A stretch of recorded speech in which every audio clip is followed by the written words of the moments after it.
The topography of the landscape forms crucial evidence. At the Church of the Holy Sepulchre, it was impossible to imagine what it must have looked like in Jesus' time. At the tomb in the garden, this is somewhat easier. It's a garden. The image of a garden recurs in several paintings of the scene. Some of these ancient maps place the crucifixion in the same landscape.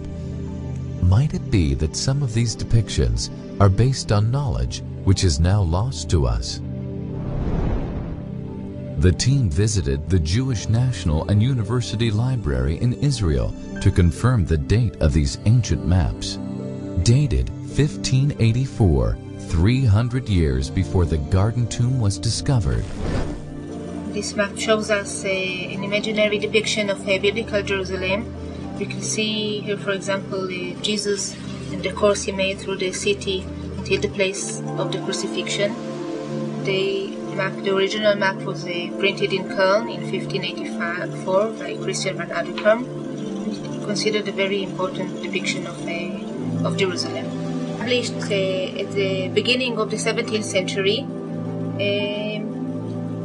it is drawn after a map dated 1584. Take a look at this map from the 16th century. We can see the Garden of Gethsemane, where Jesus is being arrested, and the old gate through which he will carry his cross to Golgotha. Well, this is a fascinating map. Obviously, it's the first time I've ever seen it.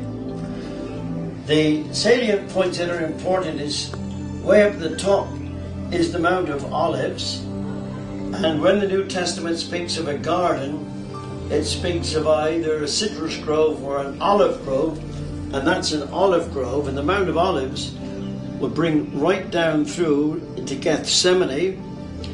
And we know that the Lord was in Gethsemane prior to his final trial, and then he would have been led out of the city. Today's Damascus Gate is very ornate, but underneath Damascus Gate we do find there the remains of an Herodian gate, and that area has been associated with gates. Saul of Tarsus would have left from there.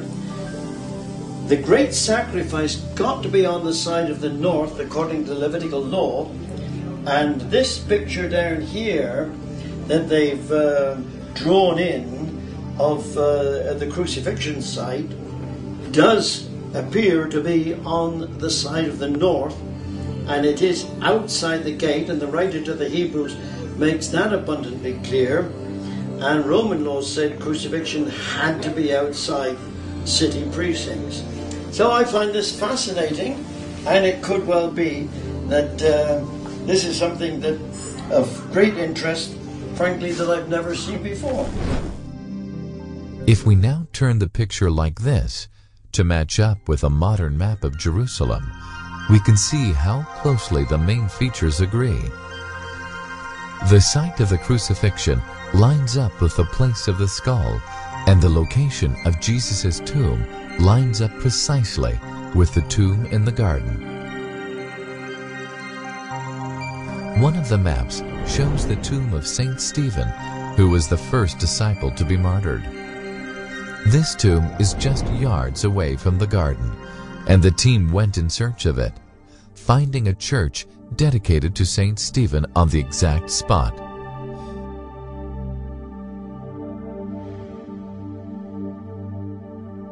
This raises another series of questions.